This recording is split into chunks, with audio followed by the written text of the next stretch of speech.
ಇಂದು ನಾವು ಮಾತನಾಡಲಿರುವುದು ಜಗತ್ತನ್ನು ಬೆಚ್ಚಿಬೀಳಿಸುವ ಒಂದು ವಿಷಯದ ಬಗ್ಗೆ, ಒಂದು ವಿಶ್ವಾಸ, ಸಮುದಾಯದ ಜೀವನ ಮತ್ತು ಸಂಸ್ಕೃತಿಯನ್ನು ಧ್ವಂಸಗೊಳಿಸುವ ಒಂದು ದುರಂತ. ಚೀನಾದಲ್ಲಿ ಉಯಿಗರ್ ಮುಸ್ಲಿಮರು ಎದುರಿಸುತ್ತಿರುವ ಕ್ರೂರ ಪೀಡನೆಗಳ ಬಗ್ಗೆ ಇಂದು ನಾವು ಚರ್ಚಿಸಲಿದ್ದೇವೆ. ಚೀನಾದ ವಾಯವ್ಯ ಭಾಗವಾದ ಕಿಂಜಿಯಾಂಗ್ ಪ್ರಾಂತ್ಯದಲ್ಲಿ ಉಯಿಗರ್ ಮುಸ್ಲಿಮರು ಪ್ರಧಾನವಾಗಿ ವಾಸಿಸುತ್ತಾರೆ. ಈ ಮುಸ್ಲಿಂ ಸಮುದಾಯವು ದೀರ್ಘಕಾಲದಿಂದ ಭಯಾನಕ ಪೀಡನೆಗಳನ್ನು ಎದುರಿಸುತ್ತಿದೆ. ಲಕ್ಷಾಂತರ ಉಯಿಗರ್ ಮುಸ್ಲಿಮರನ್ನು ಜೈಲುಗಳಲ್ಲಿ ಬಂಧಿಸಲಾಗಿದೆ. ಅಲ್ಲಿ ಅವರ ಮೇಲೆ ನಡೆಯುತ್ತಿರುವುದು ಮಾನವೀಯತೆಗೆ ವಿರುದ್ಧವಾದ ಕ್ರೂರ ಕೃತ್ಯಗಳು. ಹೆಚ್ಚು ಮಕ್ಕಳನ್ನು ಹೊಂದಿರುವವರು, ಗಡ್ಡ ಬಿಟ್ಟಿರುವವರು, ಹಿಜಾಬ್ ಧರಿಸುವ ಮಹಿಳೆಯರು ಇವರೆಲ್ಲರನ್ನೂ ಗುರಿಯಾಗಿಸಿ ಈ ಕ್ರೂರತೆಗಳು ನಡೆಯುತ್ತಿವೆ. ಆದರೆ ಇದಕ್ಕಿಂತಲೂ ಆಘಾತಕಾರಿಯಾದದ್ದು ಚೀನಾದಲ್ಲಿ ಮಸೀದಿಗಳ ಮೇಲಿನ ದಾಳಿಗಳು. ಮುಸ್ಲಿಮರಿಗೆ ಮಸೀದಿಗಳು ಪವಿತ್ರ ಮತ್ತು ಗೌರವಾನ್ವಿತ ಸ್ಥಳಗಳು. ಆದರೆ ಚೀನಾದಲ್ಲಿ ಮಸೀದಿಗಳನ್ನು ಧ್ವಂಸಗೊಳಿಸಲಾಗುತ್ತಿದೆ. 2016 ರಿಂದ 2019 ರವರೆಗೆ ಸುಮಾರು 10,000 ರಿಂದ 15,000 ಮಸೀದಿಗಳನ್ನು ಚೀನಾ ಧ್ವಂಸಗೊಳಿಸಿದೆ ಎಂದು ವರದಿಗಳಿವೆ. ಜಿಂಜಿಯಾಂಗ್ನ ಅತುಷ್ ಎಂಬ ಸ್ಥಳದಲ್ಲಿ ಒಂದು ದೊಡ್ಡ ಮಸೀದಿಯನ್ನು ಕೆಡವಿ ಅಲ್ಲಿ ಸಾರ್ವಜನಿಕ ಶೌಚಾಲಯವನ್ನು ನಿರ್ಮಿಸಲಾಗಿದೆ.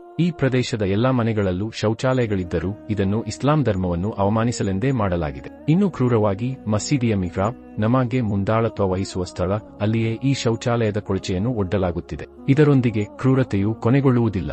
2019ರಲ್ಲಿ ಅತ್ನಾ ಎಂದು ಕರೆಯಲ್ಪಡುವ ಪ್ರಸಿದ್ಧ ಮಸೀದಿಯನ್ನು ಕೆಡವಿ ಅಲ್ಲಿ ಸಿಗರೇಟ್ ಮತ್ತು ಮದ್ಯ ತಯಾರಿಸುವ ಕಾರ್ಖಾನೆಯನ್ನು ನಿರ್ಮಿಸಲು ಚೀನಾ ನಿರ್ಧರಿಸಿತು. ಹೊರ್ಡಾನ್ ಎಂಬ ಸ್ಥಳದಲ್ಲಿ ಮತ್ತೊಂದು ಮಸೀದಿಯನ್ನು ಧ್ವಂಸಗೊಳಿಸಿ ಒಳ ಉಡುಪಿನ ಕಾರ್ಖಾನೆಯನ್ನು ನಿರ್ಮಿಸಲು ಯೋಜನೆ ಹಾಕಲಾಗಿದೆ. ಉಯಿಗರ್ ಮುಸ್ಲಿಮರ ಪವಿತ್ರ ಕೇಂದ್ರವಾದ ಇಮಾಮ್ ಅಜೀಕ್ ಮಸೀದಿಯನ್ನು ಕೆಡವಲಾಗಿದೆ. ಈ ಕ್ರೂರತೆಗಳು ಕೇವಲ ಮಸೀದಿಗಳನ್ನು ಧ್ವಂಸಗೊಳಿಸುವುದಷ್ಟೇ ಅಲ್ಲ, ಇದರ ಮೂಲಕ ಚೀನಾ ಗುರಿಯಾಗಿಸುತ್ತಿರುವುದು ಉಯಿಗರ್ ಮುಸ್ಲಿಮರ ವಿಶ್ವಾಸ ಮತ್ತು ಸಂಸ್ಕೃತಿಯನ್ನು ನಾಶಪಡಿಸುವುದು. ಇಸ್ಲಾಂ ಧರ್ಮವನ್ನು ಚೀನಾದಿಂದ ಸಂಪೂರ್ಣವಾಗಿ ತೊಡೆದುಹಾಕಬಹುದೆಂದು ಅವರು ಭಾವಿಸುತ್ತಾರೆ. ಆದರೆ ಇತಿಹಾಸವನ್ನು ನೋಡಿದರೆ ಇಸ್ಲಾಂ ಧರ್ಮವನ್ನು ನಾಶಪಡಿಸಲು ಪ್ರಯತ್ನಿಸಿದವರಿಗೆ ಎಂದಿಗೂ ಯಶಸ್ಸು ಸಿಕ್ಕಿಲ್ಲ.